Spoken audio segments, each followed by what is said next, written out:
Oh, man, things were a little crazy in the mock draft yesterday. Derrick Henry in a full PPR league, 21st overall. I think that was a Schneier pick. I hope it was, because I definitely want to make fun of him for that. Was that a Schneier? I was going to say, you should have Dan on, because he had a few controversial picks. Yeah, all right. I'm going to text him right now. We had Cortland Sutton and Jerry. Toilet, baby. Cortland Sutton and Jerry Jeudy went back-to-back.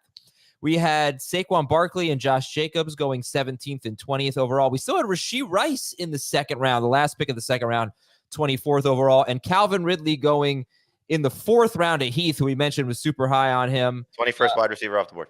And DeAndre Hopkins, which is lower than Heath has him, right? He has him like 14 or something. Well, just in full disclosure, I was drafting for Heath because he's on vacation, but I was going strictly off of his rankings.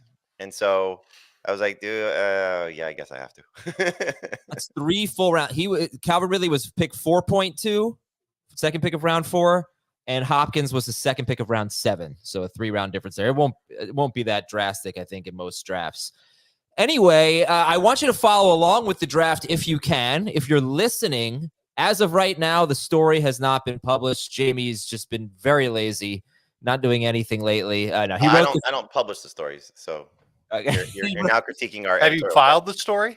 Yes, I filed the story. Okay. So basically, you're throwing our editors under the bus. Yep, good job.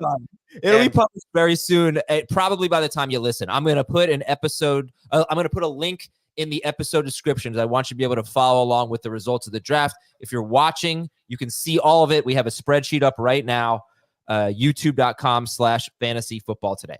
I just want to make clear, when I say he's throwing editors under the bus, he's throwing Schneier. Yeah, of course. That's true. Under the bus. So anyway, do we have, okay, here's my first question. It's not necessarily all about the free agency, right? It is March Madness time, and you got to join our bracket challenge. I'll tell you about that later. But when you look at fantasy drafts right now, do we have an Elite 8 that could basically go in any order? An Elite 8 of clear top 8 picks? Or do you think it's less than that, more than that? What do you think? I think we have an Elite 8. I agree.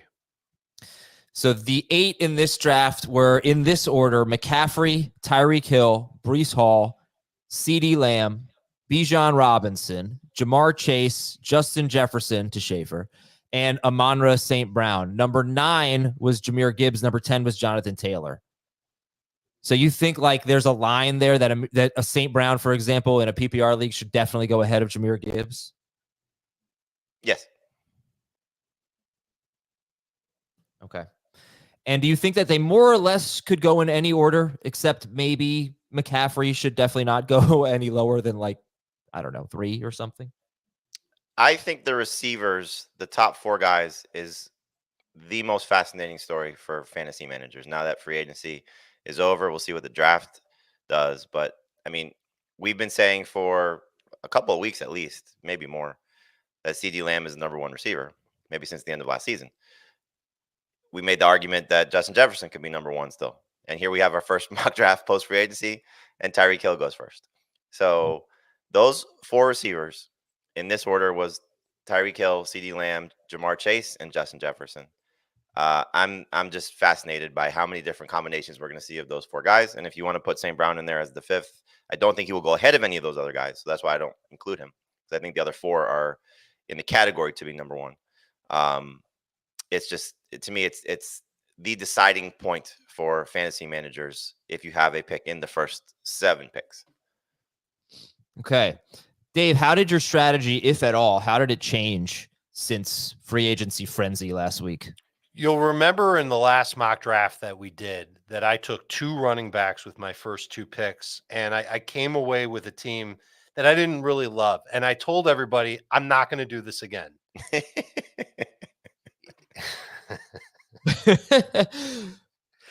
Yeah, I seem to have a problem.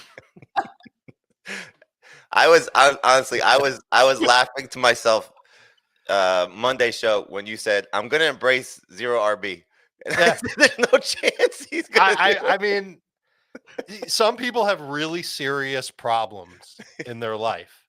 And I'm blessed that this is mine, because I don't think this problem will necessarily like impact other people in a negative way. other than myself. I might only be hurting myself, but that Well, you do said, give fantasy advice. I mean, but he the advice doesn't give that is advice. the advice. I don't think it's bad advice to say take the player you like the best when you're up, and that's what I did at every single juncture in this draft. It just so happened that the first two were running backs. Listen, we're going to run through our teams. You'll hear my team. I love it. I think my team was awesome. I feel totally different about this team than prior teams, but I did start RB. It was not my strategy going in to say, okay, I'm definitely going to take receiver. Even though I said I was going to do that. But I couldn't help it. Bijan, my highest ranked player when I was up at 5. And then, spoiler alert, Josh Jacobs fell to late round 2. And I like that guy. I like him in Green Bay. I think that's a good pick. So I did go running back. I went back and thought about, all right, well, if I had taken Jefferson, Chase, or St. Brown first and then another receiver later, how would it have looked out or how my team worked out? I don't think I like it as much. I really do like the idea of just taking the players that I like the best. It just so happened that these two were running backs at the top. Bijan Robinson, 5th overall. Josh Jacobs in round 2 for Dave. So I texted Dan. Earlier today, I wrote something about Rico Dowdle. We have to talk about him and Mike Williams. There is some news to follow here. Mike Williams going to the Jets. Rico Dowdle re-signing with the Cowboys. He's actually going into his 5th NFL season.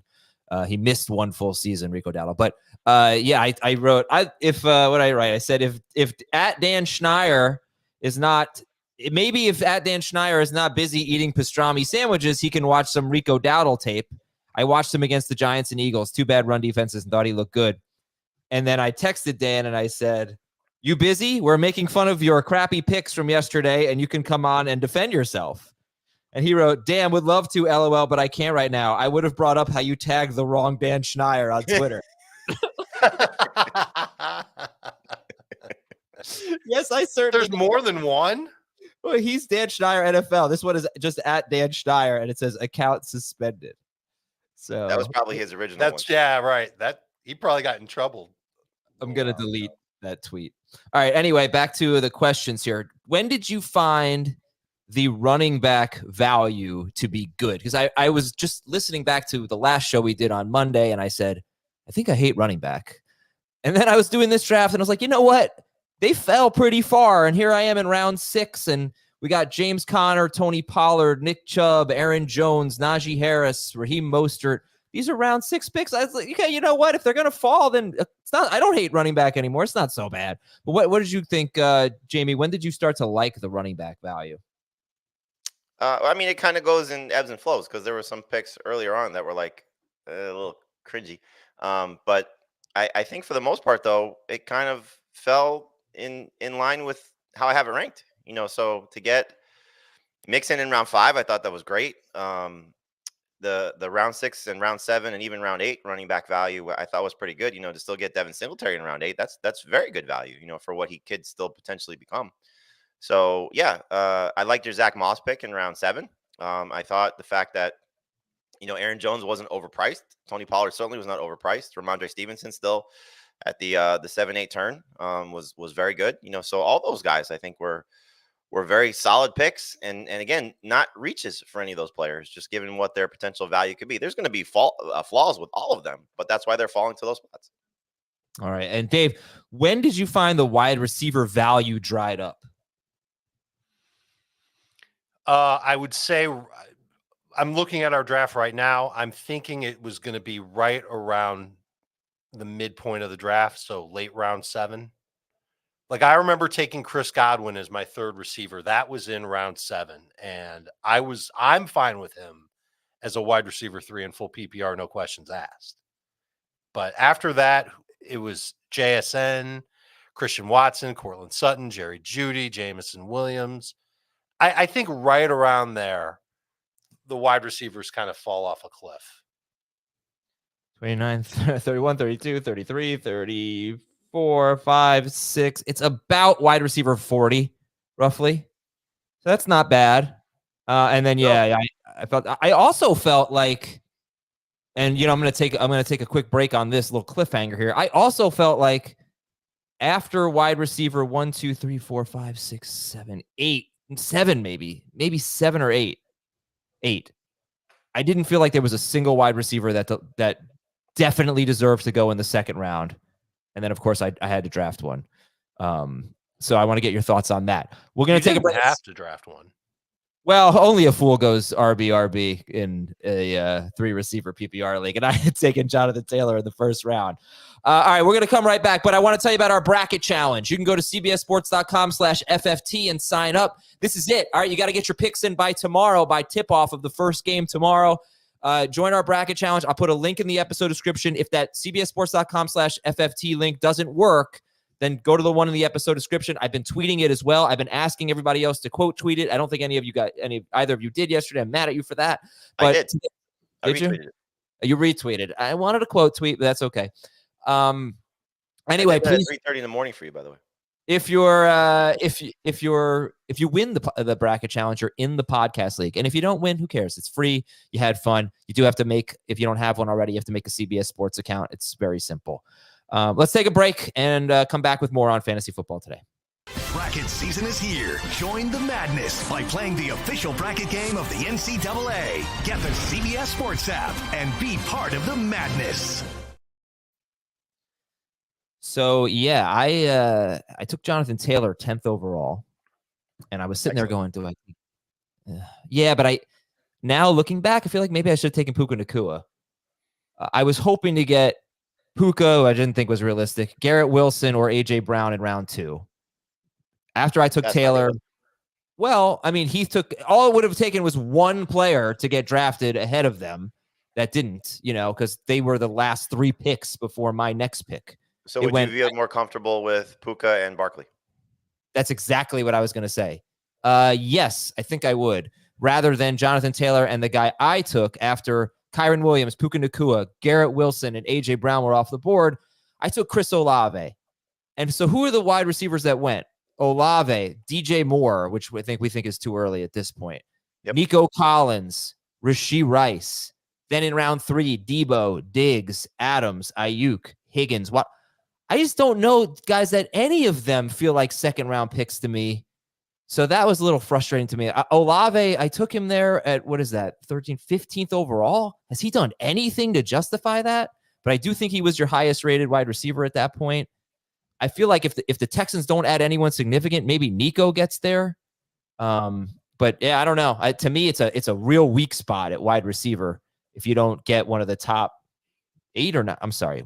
Hill, Lamb, 5, 6, 7, 8. You don't get one of the top 8. It does fall off there. I actually have Nico ranked ahead of Olave. So I think there's it kind of lends itself to, and this was something I took away from this, because my initial rankings have the 3 running backs ahead of the receivers because of some of the uncertainty with who's the best out of Lamb, Jefferson, Chase, and Hill. And after seeing it unfold, I think it's more in your interest to take one of those receivers 2, 3, 4, and 5 because of the running backs that will get pushed back to you at the end of round 2, as opposed to looking at the receivers. Like I was rather lucky to get Nico Collins to fall to me because of how I liked him. I did not want to go running back. So as the draft was unfolding, I was shocked that Derrick Henry went, but I kind of figured Dave was going to take Josh Jacobs because of just the value that he was, fall into that spot, and knowing that Dave would still go running back. But I was like, oh, I don't want to go running back. I really don't want to go that route. And I don't like Diggs in round 2. I certainly do not like Devontae Adams, even in round 3, barely. So do I want to take Deebo Samuel, who was my next ranked wide receiver at that spot in round 2, or Jacobs? And I would have probably taken Jacobs. Adam, if you know that you're picking late in round 1 and there will be one of Kyren Williams, Jonathan Taylor, Josh Jacobs, Saquon Barkley, Travis Etienne, let's just say we've got them all in the same tier, you're basically guaranteed that one of them will make it back to you in round 2. Unless you have such a strong feeling about one of those running backs, absolutely take the wide receiver. It's the exact same thinking that Jamie was talking about when you've got those early first-round picks, but this is late round 1, and you can almost kind of plot it out. Okay, I'm pretty sure there's only 3 receivers I like between A.J. Brown, Nacua, Garrett Wilson. Rank them however you want. There's a really good chance if I'm picking at 10th overall, all 3 of them will not make it back to me when I'm up again in round 2. Maybe a little bit of a chance, but it's like a guarantee with all those running backs. It's a guarantee that one of them will make it back to you.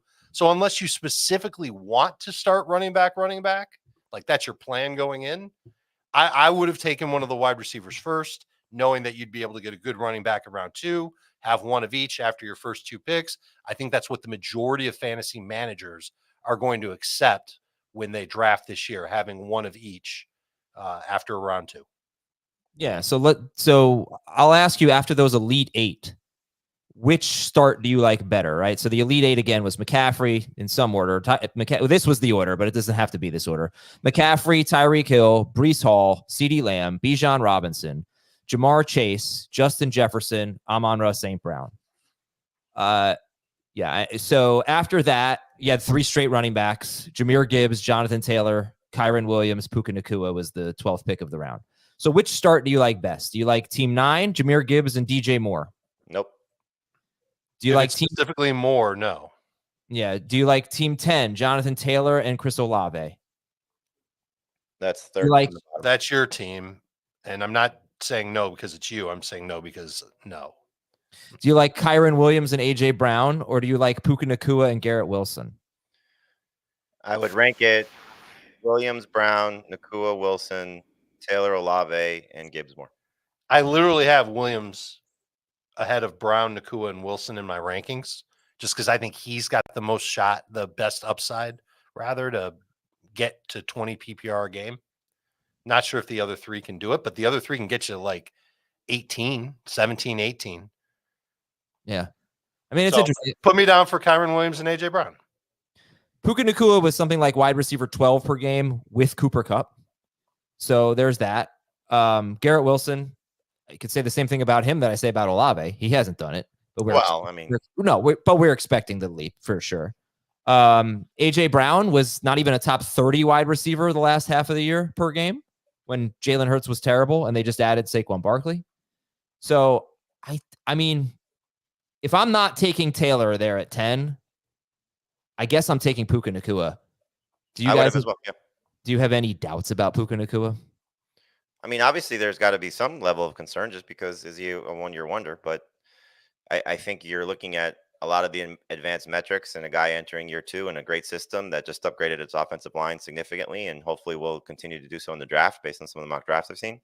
So there's a lot to love about Nakua's situation. So yes, I think he warrants being picked in the back half of round 1. And if you're going to, you can obviously nitpick here him versus all 3 of those running backs.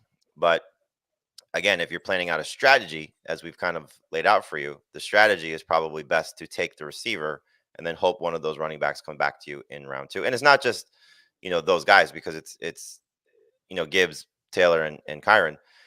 It depends how you feel about Barkley. Depends how you feel about Jacobs. Depends how you feel about Etienne. Depends how you feel about, Devon Achane, who I'd put right there as well. One of those guys will definitely be available to you. So if you just like that group of guys, and they should be tiered, but if you like those group of guys, then you should take the receiver first. And you can always go receiver. There's still the likelihood of one of, I would say, AJ Brown or Garrett Wilson, because I do think that's where the split starts to go.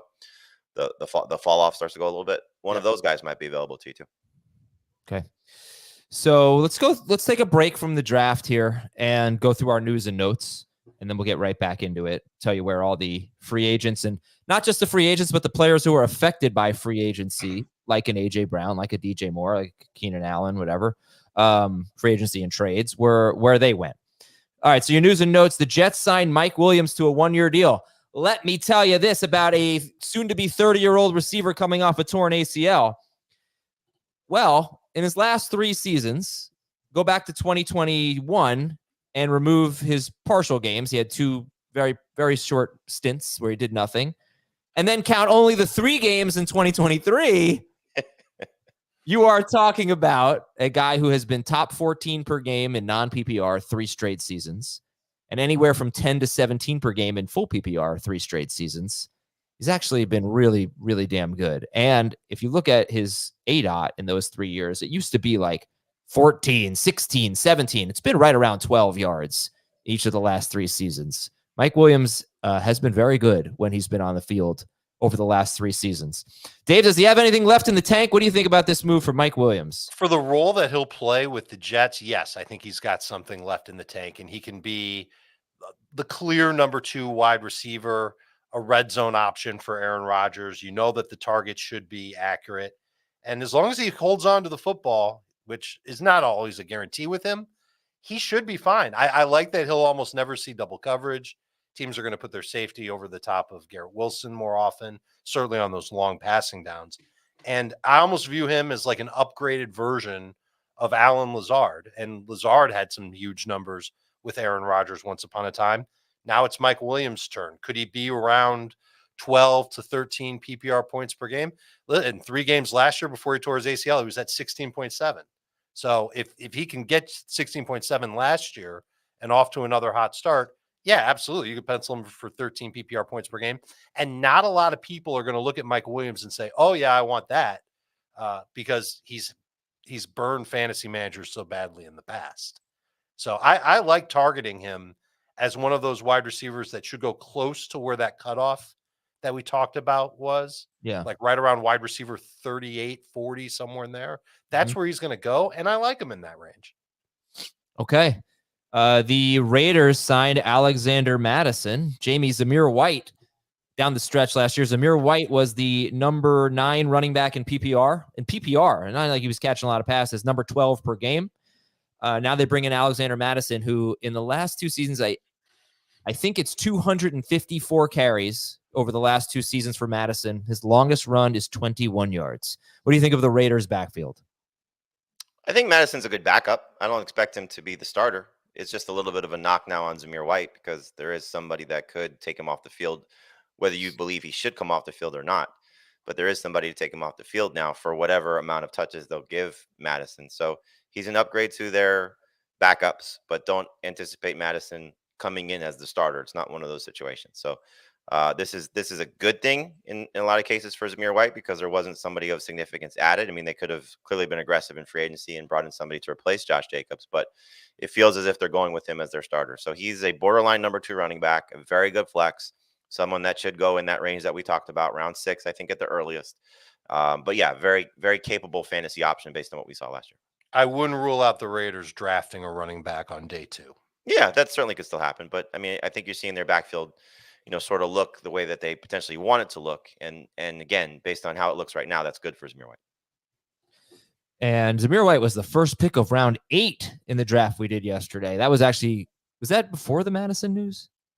No, Madison news was, I believe, 2 days ago. Right. Okay. No, that was after the Madison news. Okay. It was before I did my notes, but it's definitely after the Madison news. All right. Anyway, let's see. Rico Dowdle re-signing with the Cowboys. It's what an intriguing situation we have there. Who the heck is going to be their running back? Is this the spot that, a rookie goes to and really climbs up the draft boards? Carolina signed wide receiver David Moore. I wouldn't rule out like a very cheap trade for them. Yeah. Like a Khalil Herbert type of trade. Not that that's going to make anybody excited, but that type of thing where there's a crowded backfield that they could get somebody for next to nothing. What do you think the chances of Rico Dowdle leading the Cowboys in rushing is? I mean, as we sit here today, very high. Rookie may stink. All right. The Saints signed Chase Young. He's going to have neck surgery. He's going to miss part of training camp. The Browns signed Jerry Jeudy to a 3-year, $58 million deal with $41 million guaranteed. They just acquired him from Denver for a 5th and a 6th round pick and now giving him $41 million guaranteed. Jerry Jeudy. How about that?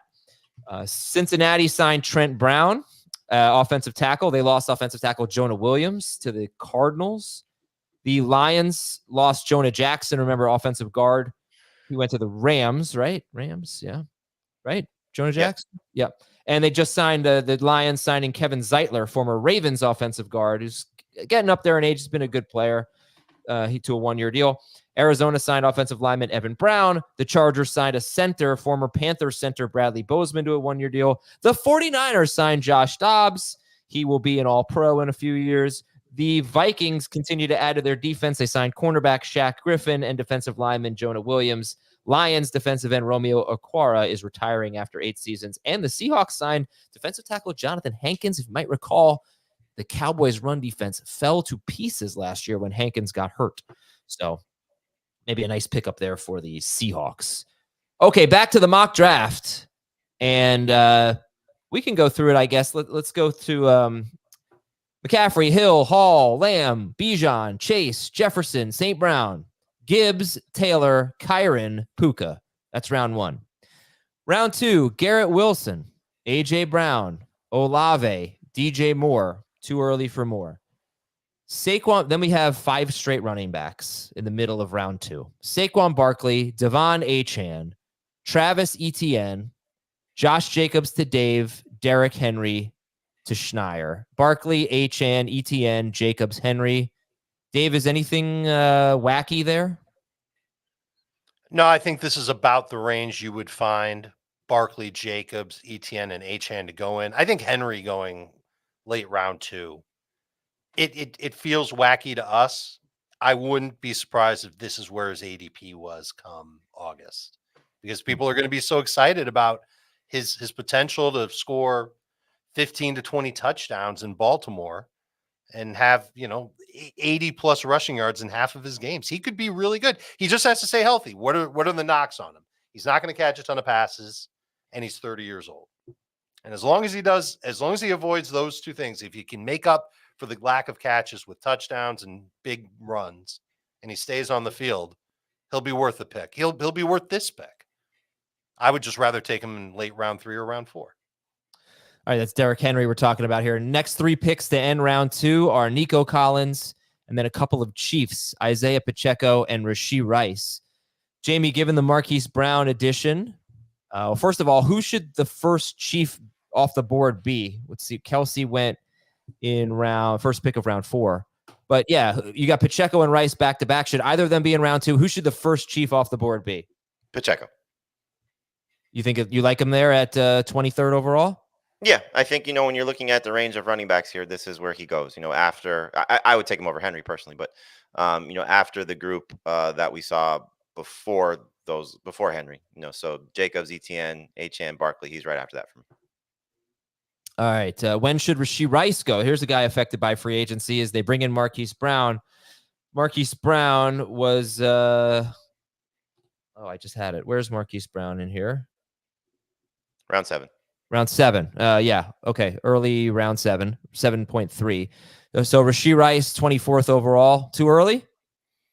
I mean, a little bit, but again, if you're looking at still, this was not the biggest, I think, detractor to his fantasy value in terms of adding Marquise Brown. So a guy who's going to stretch the field, a guy who's not necessarily going to command a lot of targets. He hasn't really done that throughout the course of his career. He had the one season, his final year in Baltimore, where he was a high volume target guy. But for the most part, he's going to be the field stretcher that they hoped MVS would be. And so, don't view, at least as their current receiving core looks, Marquise Brown as the number 1 guy. Now, he may end up as that guy if, things change because, Rice entering his second year, Brown's obviously an established guy.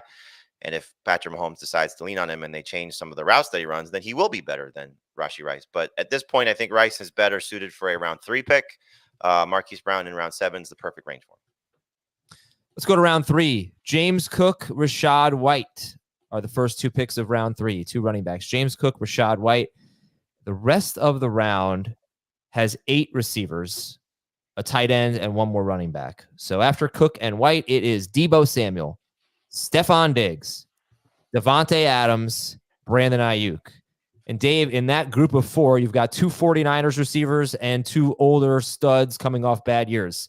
Deebo, Diggs, Adams, Ayuk. That's how they went. You took Adams. How would you rank Deebo, Diggs, Adams, Ayuk? I have it ranked Diggs, Adams, Deebo, Ayuk. So if all 4 were available to me, I would not have taken Devontae Adams. I would have gone with Stephon Diggs. Diggs, better quarterback, should see tons of targets just like Adams. And I'm not ready to say that he's all washed up because he had a terrible second half of 2023. But Adams getting Gardner Minshew and seeing what Michael Pittman did with Minshew last year makes me mildly optimistic about Adams. I'm not going to say that this is a bargain. This is about the range where you should expect a wide receiver over the age of 30 coming off of a down year with a quarterback that's not, perfect, throw into him.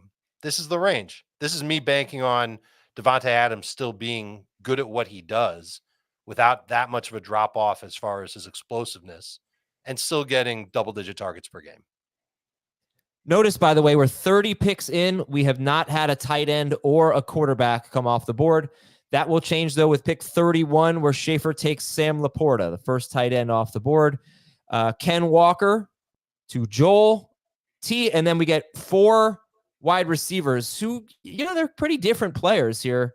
Higgins, Waddle, Pittman, Evans to end round 3. So we had Debo, Diggs, Adams, Ayuk, Laporta, Ken Walker. And then we end the round with Higgins, Waddle, Michael Pittman, and Mike Evans. And by the way, Jacob, who took Mike Evans, his first 3 picks were wide receivers: Puka, Wilson, Evans, and then he went Kelsey. So he basically went 0 RB. He didn't take an RB until the last pick of round 5. So my goodness, the 60th overall. Then he took 4 straight running backs: Montgomery, Connor, Ramondre, Zamir White. We'll obviously talk about that strategy, but Jamie, Higgins, Waddle, Pittman, and Evans, do you think they belong in round 3, late round 3? 100%. Based on how the receivers go, this is the receivers. So it's 17, 18, 19, and 20. So that's the range for these guys. You can certainly debate, does Calvin Ridley belong ahead of them? Does George Pickens belong ahead of them? Does, Cooper Drake Kupp London, I was going to ask. Huh? Drake, I was going to ask Drake London. I feel like you have him there, right? Oh, I definitely have Drake London higher than those guys. But the run on receivers here. I'm sorry, I skipped around. Tank Dell and Devontae Smith and those guys. You can certainly make a case, that one is better than the other, but this is the range of receivers. And again, I think when you're looking at it, maybe Joe Mixon belongs in this range, of running backs. Maybe you can make cast Alvin Kamara belongs in this range of running backs. But really, this is the receiver value that you're looking at, especially in 3 receiver league. So, if you're looking at 3 of the 4 teams, you mentioned Jacob's team that he went, I wouldn't call it 0 RB, but he started with 3 receivers and a tight end. The other 3 teams went a hero RB approach. So this is the type of build you're going to have. Taking the best receiver that's off the board. I would also expect at least 1, if not 3, rookie wide receivers starting to go in this range. Late round 3 into round 4, maybe the start of round 5. I can only see 1. Well, where at this range? I think if Neighbors ends up on the Chargers and Harrison ends up on the Cardinals, I'd be very surprised if the Cardinals stayed 4. Yeah, maybe. All right. So anyway, I'd be surprised if the Cardinals or Chargers stay at 4. This is where the Vikings are trying to get. Yeah, I look at the Cardinals. This has nothing to do with the draft or our mock draft, but I think the Cardinals need a receiver so badly that they shouldn't make that trade with the Vikings if they want to get one of those. Such a loaded receiver class that you can maybe get 2. Yeah, but you can't find one that's as good as Harrison or Neighbors. You also can't get 2 first-round picks as well. So yeah, do they need it that badly? I'm not sure if they do it. The Chargers, I could absolutely see doing it. If Harrison is as good, I'm sorry. If Harrison is as good as what everyone thinks, if he's as good as Julio Jones, if he's that good, then they should take him at 4. They should not trade down. I agree. I think. Is he that good? We'll find out. All right. We will also find out who was picked in round 4 after we take a break. We're not going to have time to go through every round. Zach Brook is here, one of our producers. He's going to talk about his team. We'll get some thoughts on different strategies and things like that, but also got to focus on where the free agents went. So we'll do one more round, and then we'll talk about the free agents, and we'll talk about the things that worked and didn't work in this draft, and we'll be right back on FFT. Well, you need your sports news anywhere? We've got breaking news to bring you. Then get your sports anytime you want them. Big trade news overnight to discuss. Because we know you need sports all the time. A lot of movement in the rankings this week. A legend adds to their legacy. We're bringing you that breaking news right here on HQ. CBS Sports HQ, anywhere, anytime, all the time. And let's take a look at round 4 here in this 12-team league. Through 36 picks, we do not have a single quarterback off the board. That's about to change. And we only have 1 tight end off the board. That's changing right now. Travis Kelce is pick 37 overall. He starts out round 4, pardon me. Calvin Ridley is next. Now, this was a Heath pick made by Jamie because Heath's on vacation, and Heath is just very high on Calvin Ridley right now. I was like, man, this couldn't work out any better for Heath. I'm going to give him Travis Kelce, round 4. I mean, imagine how excited he's going to be. And then Jacob did it. Yeah, you can't out Chief Jacob Gibbs. You had back-to-back Chiefs fans there, Heath and Jacob. And I didn't realize Jacob's a Chiefs fan. Oh, no? No. You really didn't know that? No. Oh yeah, he's a big They Chiefs. grew up together. Not grew up together. I think Heath's considerably older than Jacob, but they're both from the Kansas City area. Nice. They've probably hung out and rooted for the Chiefs together at some point in their lives. All right, so Kelce is 4.1, then Calvin Ridley. And then we get 3 straight quarterbacks started by me. And I was going to take Trey McBride because I like a top 4 tight end. But then I was like, I can't take Trey McBride over Josh Allen. I know position scarcity. I get it. But Josh Allen's Josh Allen. He's been one of the best players in fantasy for 3 or 4 straight years. So Josh Allen starts the quarterback run with the 3rd pick of round 4. Lamar Jackson is next. Patrick Mahomes is after that. Spoiler alert, Jalen Hurts did not go until the middle of round 5. So Allen, Jackson, Mahomes, and then Drake London is the 6th pick of round 4. Jamie, you good? I know you like to wait for quarterback. If you had been on the clock, would you have taken Allen, Jackson, or any quarterback there in round 4? When I selected? If you had been me, I took Allen. No, I would not. But I can't fault you for taking a quarterback. I mean, the value for Allen at this point is fine. And again, our drafts go differently. So this is probably 2 rounds later than you'll see most of the quarterbacks go. I think we'll see them all go in round 2 this year, or the top 2 or 3 go in round 2 this year. Dave got an amazing value on Jalen Hurts. And I think, honestly, the only better value was probably me getting Jordan Love or you getting Kyler Murray. Baby. Just in terms of how those guys can perform based on where their value is. But I mean, to get what I think is going to end up being the consensus number 2 quarterback in round 5 and, 10 picks or so later, then the run on quarterbacks is pretty fantastic for Dave. All right, so Allen, Jackson, Mahomes, Drake London. Then we have Trey McBride, Tank Dell. I would say he's been a faller since the very end of the season.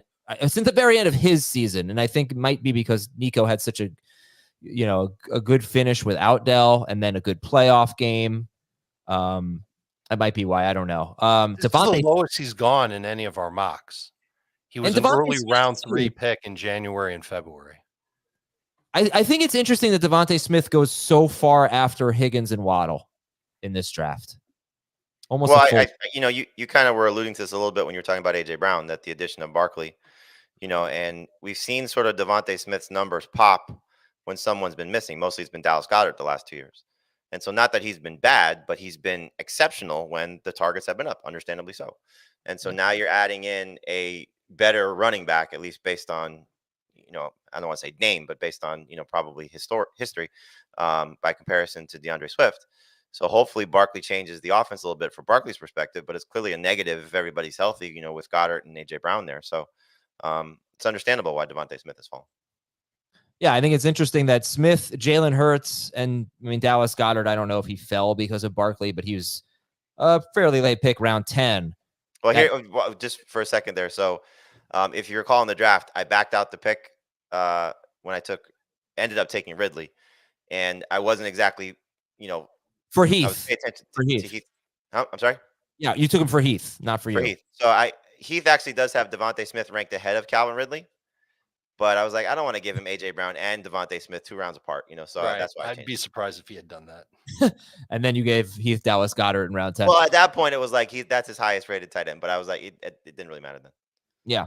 All right. Anyway, after Smith, Devontae Smith, we have Alvin Kamara, Amari Cooper, and there's Keenan Allen. 412 for Keenan Allen, 48th overall. Yes or no? We like it? For Allen, he was the 26th receiver off the board. I think I have him 29th, so I don't have a problem with it. This is right about where he should go in full PPR. He's right ahead of 3 other receivers affected some way by what happened last week. Zay Flowers, Jordan Addison, and Christian Kirk. So I love the way it worked out for me because I ended up with Kamara and Kirk, and I like Kirk better than all four receivers drafted ahead of him. I was debating Kirk in round 4 just based on how the receiver run was going, but I was like, you know what, I'm going to take Kamara here because he was my highest rated running back, and I think he still has another, majority of a season. I don't know if he'll stay healthy for a full season, but majority of a season of good production. And in terms of PPR, he's still going to be among the top running backs in receptions. And so I was like, let me see how this plays out. And so to see Cooper, Allen, Flowers, and Addison, certainly the latter two, Flowers and Addison, I like Kirk dramatically better than those two guys. It worked out very, very well for me. I would have probably taken Metcalf if Kirk had gone. I had those guys back to back, but it worked out as good as I could have hoped based on how that turn went in rounds 4 and 5. Dave, do you like Christian Kirk better than Amari Cooper, Keenan Allen, Zay Flowers, and Jordan Addison also? He's in the middle of that group for me. I'll take Allen and Cooper in some order ahead of Christian Kirk, but Kirk is ahead of Addison and Flowers. Okay. All right. So here's where I'm going to call them players affected by last week. Here's where they went. Some review here. AJ Brown, 14th, DJ Moore, 16th, too early. When should he have gone? I keep saying too early for DJ Moore. When would you have taken him? Round later. Yep. Early round 3. So like before Deebo Samuel? No. I think I'm taking Deebo ahead of DJ Moore. Before and it could get worse for DJ Moore because a ton of people are mocking a receiver to Chicago at 9. That's a team I could see also trading down from 9. Yep. And taking another wide receiver. It wouldn't be one of the top 3 receivers in the draft, but they could end up taking a receiver with a round 2 pick that they don't currently have right now because they trade down once, maybe even twice. All right. Saquon Barkley, 17, Josh Jacobs, 20, Derrick Henry, 21, Rashee Rice, 24, Mike Evans, 36, Calvin Ridley, second pick of round 4, Patrick Mahomes, QB3 in round 4 behind Josh Allen and Lamar Jackson, Drake London, 4.6 after Calvin Ridley, before Tank Dell and Devontae Smith, 4.9, Keenan Allen, 12th pick of round 4. And then in the beginning of round 3, I just told you, Zay Flowers, Jordan Addison, Christian Kirk, and then DeAndre Swift. I want you guys are in round 5, right? Not round 3. 5. I'm so sorry. Round 5. It's okay. Three players at the beginning of round 5 was Flowers, Addison, and Kirk. And then round 5 was like a whole bunch of guys affected by what happened in free agency and trades. Flowers, Addison, Kirk, DeAndre Swift, Jalen Hurts, DK Metcalf, Joe Mixon, George Pickens, and Mark Andrews, as they brought in Derrick Henry. I put parentheses, best pick of the draft, Mark Andrews at 5'10". I don't know who took him. Who got Mark Andrews? You're going to say you. Oh, it was me. That's right. It was the best pick of the draft. I was pretty excited about that one. I was looking at it, I was like, okay, I'm going to give Heath Mark Andrews. He loves him so much. I'm like, no, he's not getting past Adam. Yeah, I know, because I thought I was going to take Trey McBride in round 4, and then a round later, like a long round later, I get Andrews. That was great. But yeah, well, we had a whole bunch of guys, that are relevant. Flowers, Addison, Kirk, Swift, Hurts, Mixon, Pickens, Andrews, all of them in round 5. Dave, did that seem like especially good or especially bad value for any of them? I think just the values will change dramatically by the time we get to August and when everybody's who's going to see Jalen Hurts fall to round 5 in their home leagues? It's never going to happen. So I know drafting with a bunch of other fantasy guys, quarterbacks fall. I got very lucky to get Jalen Hurts in round 5. It's another example of why you just take the best available player as long as you have the need for that player when you're on the clock. But I'm not expecting Hurts to make it to round 5. I think he'll end up being like a round 3 pick in everybody's home leagues. Here's a question. How many of the players that were taken in round 5 will move up or down between now and August? I think I can make the case for about half of them to absolutely not be anywhere near round 5. Maybe, within one round at least. Okay, go for it. 5. Who do you think? I think Flowers goes down. I think Addison could go down. Kirk is probably right on in round 5. Swift could move down a round. Hurts is going to move up. DK will probably end up going in late round 4 in home leagues. Cooper Kupp, if he's healthy by the time training camp starts, people are going to steam him up a little bit. Mixon could get steamed up.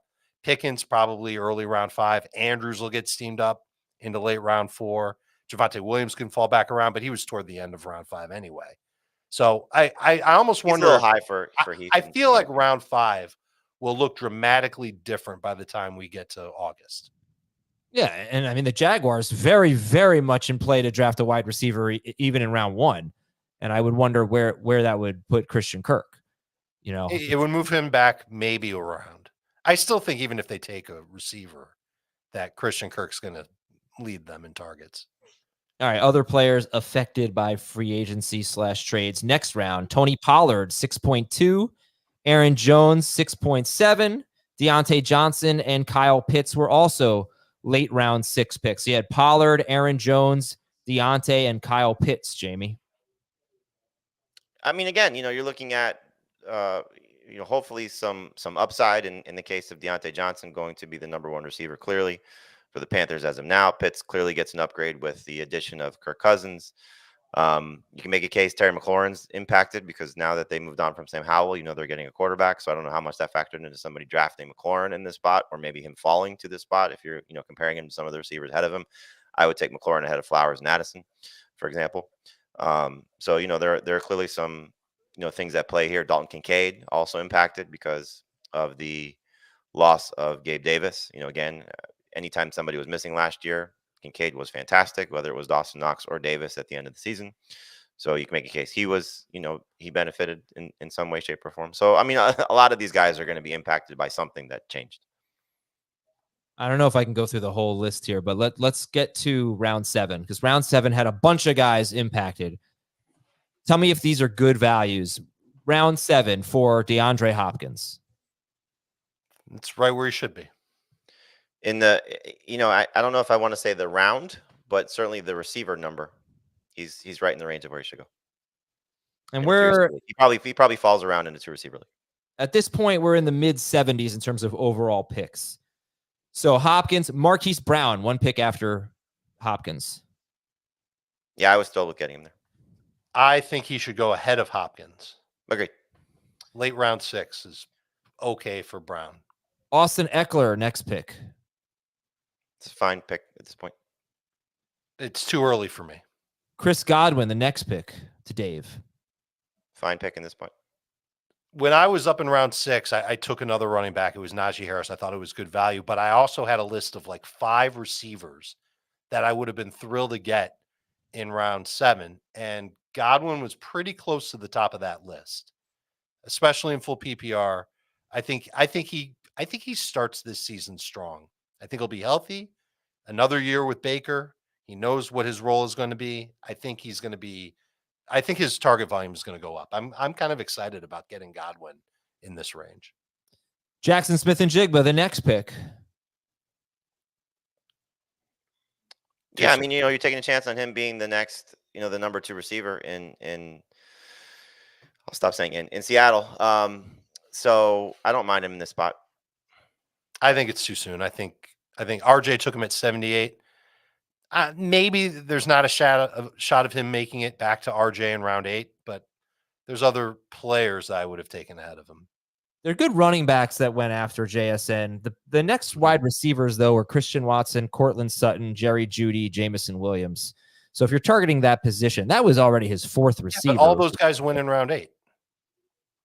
Right. I'm just saying those were the next receivers. I'm saying if you want a receiver there, then it made sense. It wasn't like he reached that receiver. You said there were other players you like better than him, which is correct. Which I get. If you wanted a receiver there at JSN was made sense, but maybe you should have gone with a different position. Tajay Spears is the next pick, and he went 17 picks after Tony Pollard. I mean, a little too soon, just looking at the fact that Zach Moss is still on the board, Ramondre Stevenson is still on the board, and in the case of Thomas's build, which I really like, I would have preferred a guy that has a little bit more of a guaranteed early season role, because I think Pollard's going to have a bigger role than Spears to start the season. So given the fact that he only went with a hero RB approach here, and again, I love the strategy, I would have probably leaned a little bit more towards somebody that has, I think, a few more guarantee touches. Are you thinking Zach Moss could be one of those guys? Yeah, that's what I said. The 3 guys that went after Spears, Moss, Stevenson, and White, I like those guys slightly better than Spears. Not that Spears is a bad pick. I don't think that's the case at all. I just think given the setup here and what Thomas did, I would have liked a little bit more of a secure second running back in this spot. All right, next pick after Spears is Evan Ingram, and then Zach Moss. Do they deserve? What's that? Then Tua. Well, I'm sorry. I was just doing the players. I was Players doing the, affected by the players affected. You had Ingram and Moss here. Ingram was a great value pick. I would have taken him ahead of Pitts, but that's nitpicking, I guess. If you're looking at just safety versus upside, Ingram's coming off a 100-catch season, and without a guaranteed upgraded number 2 receiver, because I think Gabe Davis is a downgrade from Calvin Ridley. Ingram should be fantastic once again. And then Moss, like I said, this is a great value pick for you, Adam, just given the fact that he's going to be the lead runner to start the season, whether he holds on to the role all year or stays healthy, because that's kind of been the knock on him. Didn't hold on to the job when it was his in Buffalo, and had basically a great 5-game stretch with the Colts last year, which I think put him in position to get this opportunity. And I really love Chase Brown, but at this point, round 7, to get a player of this caliber, the way your build is set up, I don't necessarily love, because you have 3 running backs and only 2 receivers in a 3-receiver league. But the value of Zach Moss, I think, is pretty good. Yeah, we'll talk about our builds now. We'll go through our teams. And I didn't like the fact that I was pretty weak at receiver, especially because Chris Olave is my number 1 receiver. But unfortunately, it just didn't fall to me right with the wide receivers. So I started going best player available, and I do have Josh Allen and Mark Andrews. The Chubb pick is the one that bothers me the most. Yeah, I know. I knew you weren't going to like that. You're super low on Nick Chubb. And it's not where he went, though. I think where he went is fine. I think, again, just your build, knowing that you went quarterback, tight end, and already had 1 running back and 2 receivers. Like, you could have taken McLaurin there. You could have taken Deontay Johnson there. You could have taken Jaden Reed there. Mark guys are like low ceiling plays to me. McLaurin, Deontay. I don't agree. I think you're taking a 29-year-old running back coming off a major knee surgery. That's not exactly high volume play, too. There's more upside, I think, with Chubb, personally. But if he's healthy, if he's still the same guy, if. But also, this is the first time we've done a draft. It's since free agency. So if this is going to hold up, and I can get Zach Moss or Mondre Stevenson or Zamir White as my number 2 running back in late round 7, if I felt more confident in that, then I probably would not have taken Nick Chubb there. I didn't really know how the board was going to play out. So that's why I think that's the purpose of these drafts, is to get a bit better feeling. Like, if I don't take a running back there, okay, then what am I looking at? I wouldn't have wanted to go much later than Zamir White as like a number 2 running back. Then you're in Jalen Warren territory, Devin Singletary. It's not terrible. No, and be fair, if Nick Chubb, comes back from the ACL and is back to his old self, how many players have his kind of upside when you get to 60th overall? I don't expect him to be back to his old self, but I do expect. I don't think you should, but I do expect him to score. That's part of the argument for taking him in round 6. Is that when you took him 6? Yeah. Yes. 3rd pick of round 6. Right. All right. I think you're unhappy with your team because you don't have all stars at wide receiver. Yes. But that's the price you paid by taking Josh Allen and Mark Andrews with 2 of your first 5 picks. Fair. And I don't regret that. What I regret, I don't know if I regret it. It's the Olave pick. I'll tell you, if you just made one change and left everything else the same, if you had gone Puka, yes, yeah, and still everything the same. So it's Puka, Olave, Waddle, Allen, Andrews, and you commit to 0 RB, and then it's Chubb and Zach Moss. That's fantastic. Or even if you take Puka in round 1 and a different running back in round 2, Saquon. Yeah, I like that better than. Then you don't have Olave. You'd like your team a lot better. And it's just a really, for me, a very good exercise of knowing that I really want to come away with a top 8 receiver. Unless I'm drafting early, and then if I can take McCaffrey, Breece Hall, or Bijan, then I don't necessarily feel that way. But if I don't get one of those 3 running backs, I think a top 8 receiver is pretty important for me. So I was glad to do this draft. It was helpful. I think we've talked enough about my team, but I'll just give you from the 10 spot. I'll be starting Josh Allen, Jonathan Taylor, and Nick Chubb or Zach Moss at RB2. My starting receivers will be Olave, Jalen Waddle, and Cortland Sutton. Yeah, this could be okay. Mark Andrews at tight end. I have at flex, I'll have either Zach Moss or Nick Chubb. So I'll be starting both of them. I have Khalil Shakir and Quentin Johnston. I have Tyler Algier, Miles Sanders, Darren Waller on my bench. And my favorite pick may have been Kyler Murray, other than Mark Andrews. Kyler Murray, yes, I have Josh Allen, but Kyler Murray going late in round 11. And the next quarterback off the board was Matthew Stafford. This is what Jacob did wrong. Jacob at the 12 spot goes Nakua, Garrett Wilson, Mike Evans, Travis Kelce, 3 receivers on a tight end. Then Montgomery, Connor, Ramondre, Zamir White. Now he's got no quarterback, but he's got Kelce. He's got 3 stud receivers, hopefully. He's got 4 running backs to choose from. He takes Curtis Samuel. He takes Pop Douglas. He waited and waited, and he wanted to take Kyler Murray, and I knew it because I was picking 3 picks before him, or 2 picks before him. He wanted to take Kyler Murray with the last pick of round 11. He waited too long. I don't see why he needed to draft Demario Douglas, for example. He could have taken Justin Herbert, Jordan Love, Jared Goff. He could have gotten a player similar to Samuel or Douglas where he took Stafford. Absolutely. So wait on quarterback all you want. Don't go too crazy because we'll take backup quarterbacks before you take your first, and then he didn't get Kyler. Right. There were 3 managers before him that took backup quarterbacks, you being the last one. So I like Marone's strategy a lot. I just don't like the quarterbacks that he chose. He waited until rounds 10 and 11 to take Jared Goff and Kirk Cousins when he could have taken Kyler with one of those 2.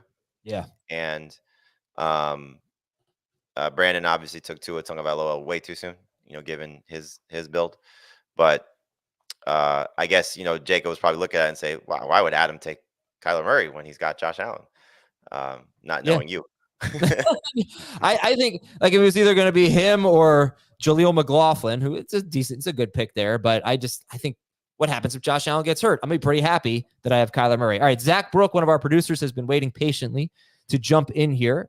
Zach had the first overall pick, and he went with Christian McCaffrey, Rashee Rice, James Cook, Keenan Allen, Zay Flowers, Kyle Pitts, Jaden Reed, Brock Purdy. His starting lineup will be Purdy at quarterback, Pitts at tight end, McCaffrey and Cook at running back, and Rashee Rice, Keenan Allen, Zay Flowers at receiver with probably Jaden Reed at flex. Hello, Zach. Welcome. Appreciate you guys having me. Yeah. What'd you think about your team from the 1 spot? I mean, when you're sitting at 101, that second pick's not going to be the best. So kind of leaned on Rice right there. Kind of really wanted Nico Collins, but Jamie snagged him ahead of me. But Rice felt like he's kind of going to be the volume guy next year. Assume Kelsey's role will decline even more in his later years. And even with the Hollywood Brown signing, I feel like he's just kind of going to be a big play guy. I still feel like Rice is kind of that short fieldage target. James Cook, loved what I saw from him in the second half of last year, and they really didn't make that many moves on offense and feel like that's just going to continue. And especially with Josh Allen, they want him to run less, and that's what James Cook can help you with. Keenan, I was kind of taken by surprise when he was traded to Chicago, but I mean, I feel like every year he has a great year. He kind of falls off a little bit, hoping maybe that doesn't happen. But you feel like he's going to be a big volume guy for whoever they get a quarterback, probably going to be Caleb Williams. And then Zay Flowers, you expect a big jump from him in year 2. Zach, I'm curious with the James Cook pick, why you took him over Diggs or Devontae Adams. I think Diggs' best years are ahead of him. Devontae Adams, I mean, I thought about Devontae Adams. I wonder if Minshew can kind of force feed him sort of like he did Pittman last year. But we don't really know who's going to be in there at quarterback. And I mean, I still think, so I kind of do. I mean, they paid Minshew like he's going to be there. Yeah, they paid Minshew, but I mean, if Minshew stinks, they're going to go back to O'Connell. They're going to take somebody. So I was a little bit nervous about that. Plus, I was contemplating a little bit of maybe, I don't think Adams doesn't get traded, but if he did, maybe, but I don't know. Yeah, I wanted to just kind of go grab my RB2 right then and there. I was going to ask you if that was part of it too. You just wanted to like knock out the RB2 spot and not have to worry about waiting for whoever's left in round 5. The 2-3 turn, I think, is where we're going to see a lot of quarterbacks go, because I think we're going to see people kind of struggle with this little bit of a Bermuda Triangle spot in fantasy drafts, because there will be a lot of good running backs there. I mean, you think about it, Pacheco will be in this range, Cook will be in this range, White will be in this range, and it's hard to pass up one of those guys based on what they still should be able to do. going into 2024. The receivers will kind of be a little bit of no man's land. I don't blame you, Zach. I wouldn't have taken those older receivers there at all in Adams or Diggs. And so, I think what we'll end up seeing most drafts, not analyst drafts, will be a quarterback coming off the board, and not just at that spot. Could be the second pick, could be the third pick too. This is where I think the quarterback ADP will kind of settle. Yeah, and as someone who's been to the Bermuda Triangle, I don't know if anybody else has, but I have. Why? Because you can go. I went to Bermuda, and they'll take you out on a little boat ride to the Bermuda Triangle. I like that. I do like that. I mean, it doesn't really work from a triangle. It's not like there's three things there, but I think that's a really good term, Jamie. I'm going to approve that one there. Just some comments about Zach from the chat. Zach is greater than Dan. And that's interesting because Zach relentlessly rips on Dan in the chat every time we draft. And then 3 people said that Brock Purdy seemed too high. So you took Purdy with the last pick of round 8. You took him after Dak Prescott and CJ Stroud, but ahead of Jordan Love, Jared Goff, Kirk Cousins, Kyler Murray. You want to justify it? Yeah, I really wanted Dak, and then I saw he was going, and I kind of wasn't paying attention when I think RJ took Stroud. So I was looking for Stroud for like 45 seconds, and then he wasn't there, and I said, all right, Purdy was pretty good last year. They didn't really make that too many moves on offense this year. I feel like it's going to be a lot of McCaffrey again. If Ayuk's there, great. If not, maybe they bring somebody else in, or Jennings takes a kind of a leap. But I feel like Purdy in year 3 is going to kind of take another step, and I kind of like what I saw from him a little bit last year's, and I feel like he's got a little bit of a chip on his shower after falling short of the Super Bowl. If you had the 3 minutes that might have been necessary for you to find Jordan Love, would you have taken Love over Purdy? I was debating it. I was looking at it a little bit, but I mean, you've had like a day to think about it. Yeah, I still think I probably would have still gone with Purdy. Okay. So wait, what happened here? Give me the timeline. You didn't realize that Stroud, you were looking I didn't see it, and I kept searching for him, and I'm like, oh, where is he? And I kept looking, and he wasn't there, and I'm literally like going through all the picks. I'm like, somebody already take him already? And I'm like, oh yeah, he's gone. No, this is a challenge. I think now that Zach is here, he should tell his Pro Bowl story and what happened to him. Oh yeah, so me and Jamie went out to Orlando for the Pro Bowl. It was a long drive, not much going on that road. Flying, nothing. There's like a truck stop. I didn't see a single alligator. I was told there's gonna be a bunch of alligators. I didn't see a single one. How did you go? What do you mean? Turnpike, very boring turnpike. Yeah, turnpike. It's a turnpike. The way you're describing it sounds like Alligator Alley as opposed to. No, I've been on Alligator Alley. And see an alligator on the turnpike. That's Nah. pretty I mean, I was There's looking like at 5 rest stops along the way. Yeah. So I went to the rest stop, stopped over there, got some gas. But no, flying up there, and I'm kind of driving by Disney. I've never been to Disney. It's kind of just like, oh, there's Disney. Oh, cool. Get to near the hotel, and there is apparently they had some like U.S. track and field sort of like Olympic trials. trials. Yeah, so every street is blocked off. I'm like, oh, this is wonderful. So I'm turning left and right. Finally get there. So where's the garage? They told me it's underneath the hotel. There's no underground garage. That person was very misinformed. I go back over there after a bunch of turns. I said, where is it? They said, it's across the street. I said, cool. The one across the street was also close. I go back to the hotel for the 3rd time, and they said, oh, it's next to the parking lot. So I go over there. I pull over there. I'm like, finally, I'm here. I'm good. I'm exhausted. It's like 9 o'clock at night. I open the back of the car. I left my suitcase in Fort Lauderdale. So I strongly debated driving back just to be like, all right, I'd have to leave. I wouldn't get there till like midnight. I'd have to leave at 4 a.m. And I'm like, I'm not doing that. I went over to Macy's. I went over to Dick's Sporting Goods. I went there before I checked into my room, and I was just living out of the suitcase for 2 days. So that's lots of fun. That is awesome, man. Yeah. Zach, thank you for breaking down your team with us, man. Absolutely. Appreciate you having me.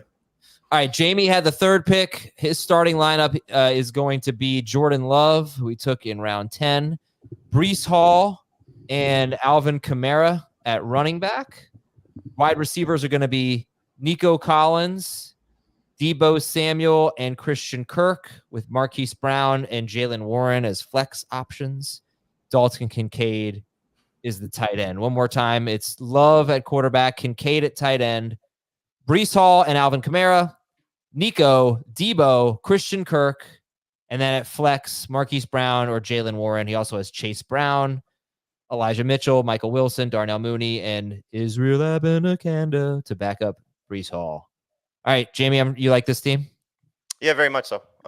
Worked out well with love the running backs. I mean, the fact that Hall and Kamara are starters and Jalen Warren and Chase Brown as potential flex options. I don't need to play either one of them if I don't want to, but could have the best running back in Pittsburgh, could have the best running back in Cincinnati. You know, we saw Warren and Harris almost have identical production for the majority of the season until Harris pulled away at the end of the year based on his touchdowns. But we'll see how Arthur Smith uses both these guys. And then Chase Brown could end up being the best running back for the Bengals if Zach Moss does not pan out. I'm going to try and draft Elijah Mitchell almost everywhere because McCaffrey at 28 coming off a very heavy workload. We know what he could be if something happens there to McCaffrey. Hopefully not, but just in case.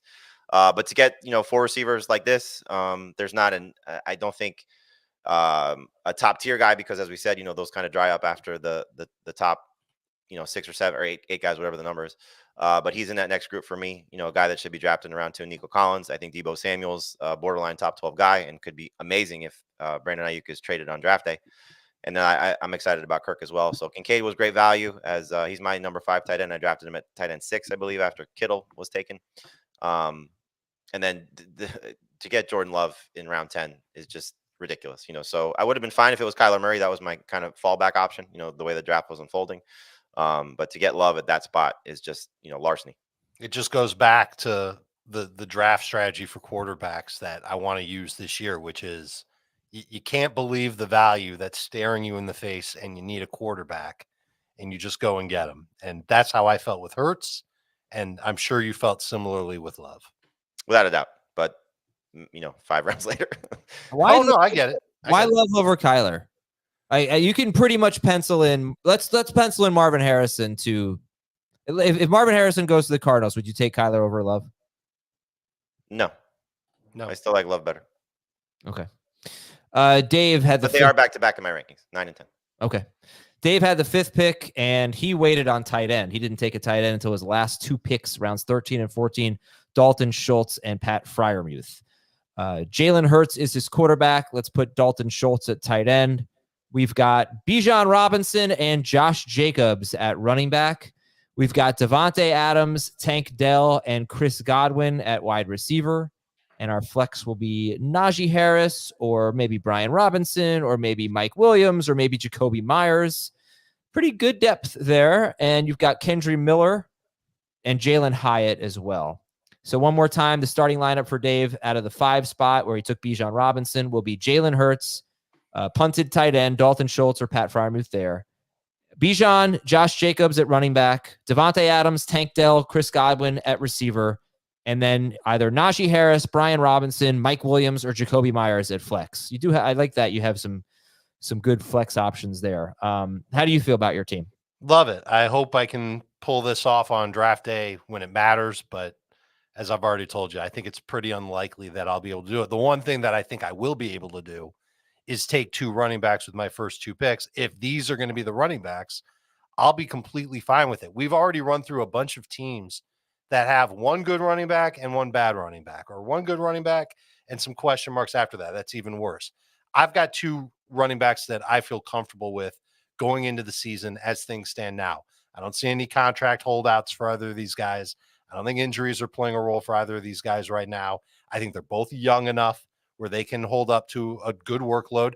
And I like the teams that they're on. And so they check off a lot of boxes for what you want from the running back position. And maybe I got a little lucky with some of the wide receivers, Adams, Dell, Godwin. They're not all old guys. In PPR, they all have a role. Dell's got huge upside. I'm really happy with how the team turned out. I just don't know if I'm going to be able to say the same if I draft in August and I take 2 running backs to start in August. And I already have told you twice now already on the show that I don't expect Jalen Hurts to make it to round 5 or even round 4.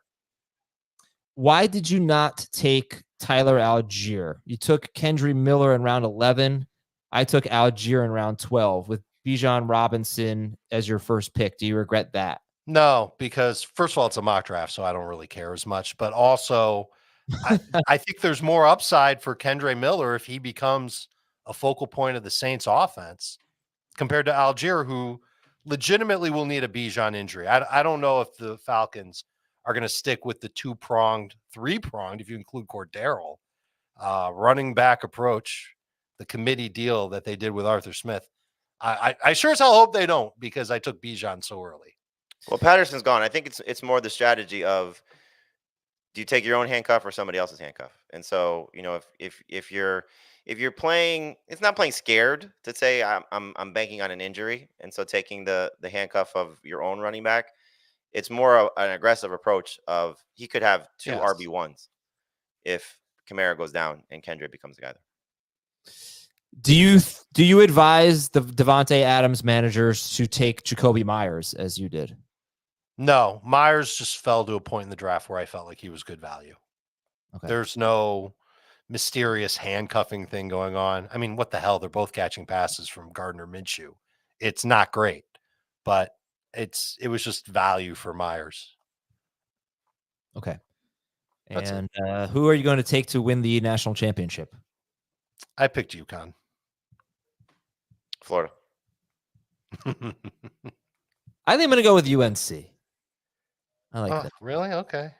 Yeah, I mean, RJ Davis is amazing. They got a Yes. big man in Baycott. They got that dude who can hit a lot of threes. I feel like they got the ingredients that you need. Sure. I watched a lot of ACC basketball this year, and there weren't many teams that impressed me. They did, though. They're the best of them. I'm not taking the ACC to win. I'm specifically taking UNC. Okay. Just to be clear on that. Good luck, everybody. Join that bracket challenge. Get in the podcast league. Scan that QR code. Is this the last reminder before the March the Madness air. starts? Yeah, not on Twitter, but no, because we have a show at 10 a.m. tomorrow, so I'll hammer it there. Later, everybody.